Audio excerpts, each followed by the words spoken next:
Hi అండి, అందరికీ నమస్తే. నేను మీ సునీల్ మద్దాల. ఏదైతే హైదరాబాదులో హైడ్రా అనే విభాగం ఎన్ని కూల్చివేతలు కూలుస్తుందో మొత్తం తెలుగు రాష్ట్రాలలో ఒక సంచలనంగా మారింది హైడ్రా. కాబట్టి ఎలా అంటే మొత్తం ఆక్రమణలు, కబ్జాలు ఏవైతే ఉన్నాయో అలాంటివన్నీ కూడా కూల్చేయడం జరుగుతుంది. కాకపోతే అక్కడ జరుగుతున్న సంఘటనలు బట్టి ఆంధ్రాలో ఒక రకమైన వాదన అయితే కనుక స్టార్ట్ అయ్యింది, ఏపీలో ఒక రకమైన వాదన స్టార్ట్ అయింది. అదే హైడ్రా విభాగం ఇక్కడ కూడా ప్రారంభం అవుతుందా అని.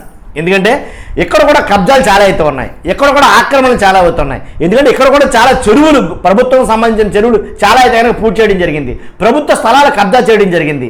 అనాదిగా చాలా కాలం బట్టి అలా జరిగినాయి ఉన్నాయి ఆల్రెడీ ఏపీలో. మరి అలాంటి వాటిని కూడా సేమ్ హైదరాబాద్లో లాగా హైడ్రా లాంటి విభాగం ఒకటి ఏర్పాటు చేసి ఇక్కడ కూడా చేస్తారా అని అడిగితే కనుక గీస్తే కనుక స్టార్టింగే ఫస్ట్ కోల్చాల్సింది సీఎం చంద్రబాబు నాయుడు గారిది.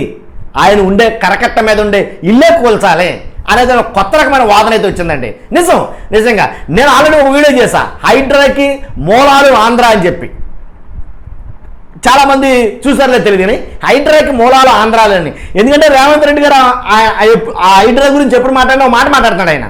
రేవంత్ రెడ్డి గారు తెలంగాణ సీఎం ఏం మాట్లాడుతున్నారండి ఆయన హైడ్రాకి మూలం ఏంటబ్బా, హైడ్రాకి ఏం జరిగిందంటే కనుక గీతోపదేశం గురించి చెప్తున్నాడు ఆయన. ఏంటంటే కనుక కృష్ణుడు ఉపదేశించాడు, భగవద్గీత ప్రకారంగా అన్నీ జరిగిపోతాయి అలాగా అన్నట్టు చెప్పొస్తాడు. ఎందుకంటే కృష్ణుడు ఎవరో ఉపదేశం ఏంటో నాకు అర్థం కాల.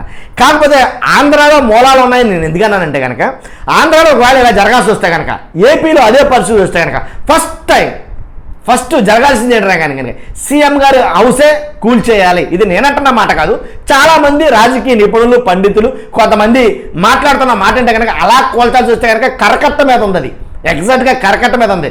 దాని మీద ఒక రకమైన యుద్ధమే జరిగింది చంద్రబాబు నాయుడు గారి నివాసం మీద. ఎందుకంటే యాక్చువల్గా అది అయింది కాదు, అది అందరికీ తెలిసిన విషయం.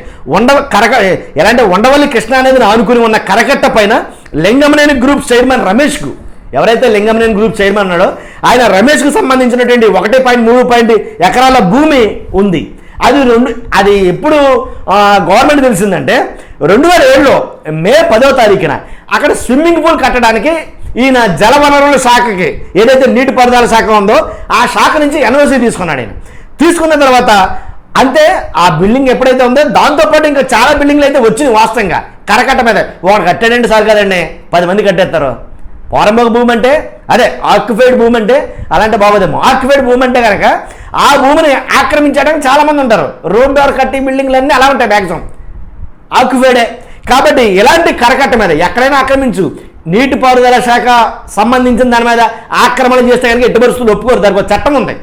కాబట్టి ఆ శాఖ నుంచి ఎన్ఓసి తీసుకున్నాడు ఈయన. తీసుకున్న తర్వాత నిబంధనలు విరుద్ధంగా కరకట్ట మీద చాలా కట్టడాలే తెలిసాయి.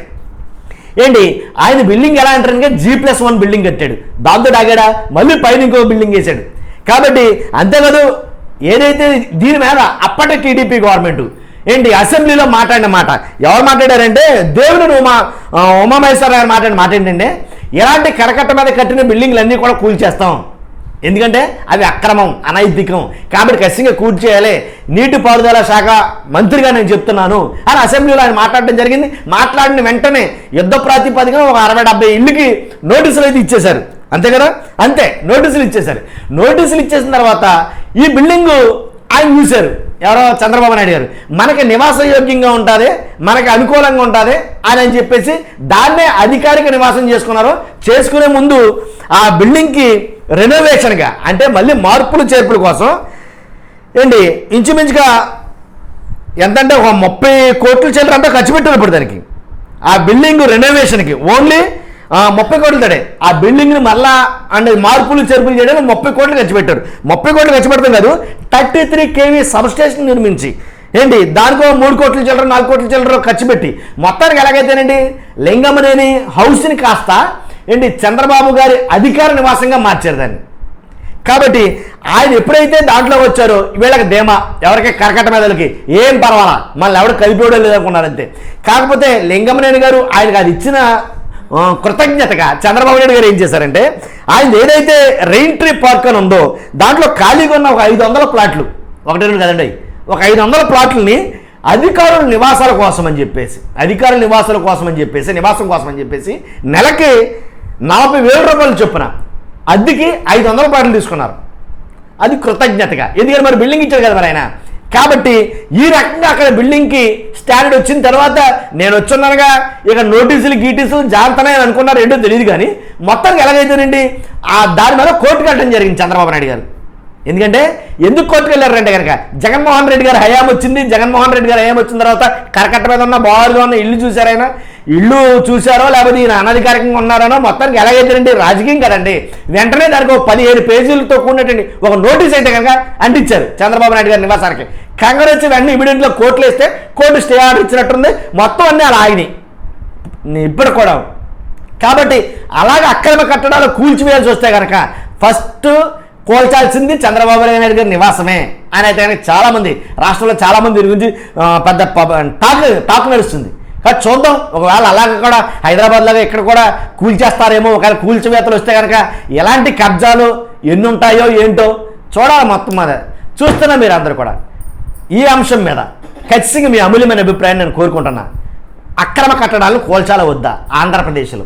కోల్చడం వస్తే ఎవరి ముందు కోల్చాలి? ఇంకెవరైనా మర్చిపోయండి, నాకు ఒక సబ్స్క్రైబర్ మెసేజ్ పెట్టారు. అదే కదన్నా మంత్రి సత్యనారాయణ రాజు ఏదో సంథింగ్ ఆయన పేరు, ఆశ్రమం అది కూడా కరకట్ట మీద ఉంది. భయంకరంగా మామూలుగా ఆశ్రమం కాదు, బీభత్సం కట్టేయడైనా. కాబట్టి కోల్చడం వస్తే అది కూడా కోల్చాలి. తర్వాత ఇంకొకటి ఏదో చెప్పాడు సబ్స్క్రైబర్ మనకి, కాబట్టి అవి కూడా కోల్చాల్సి వస్తుంది అని అన్నారు. ఇది ఎప్పుడు చెప్పారా సబ్స్క్రైబర్లు అంటే మనం ఏదైతే హైడ్రాకి మూలాలు ఆంధ్రాలో ఒక వీడియో చేసామో అప్పుడు చెప్పారన్నమాట. మీ అభిప్రాయం తెలియజేయండి. అలాగా తెలియజేస్తే నాకు కూడా కొన్ని తెలియని విషయాలు తెలుసుకుంటాను. మర్చిపోద్దు, పక్కాగా అయితే ఫస్ట్ లైక్ చేయండి, ఇది మీ బాధ్యత. Thank you very much.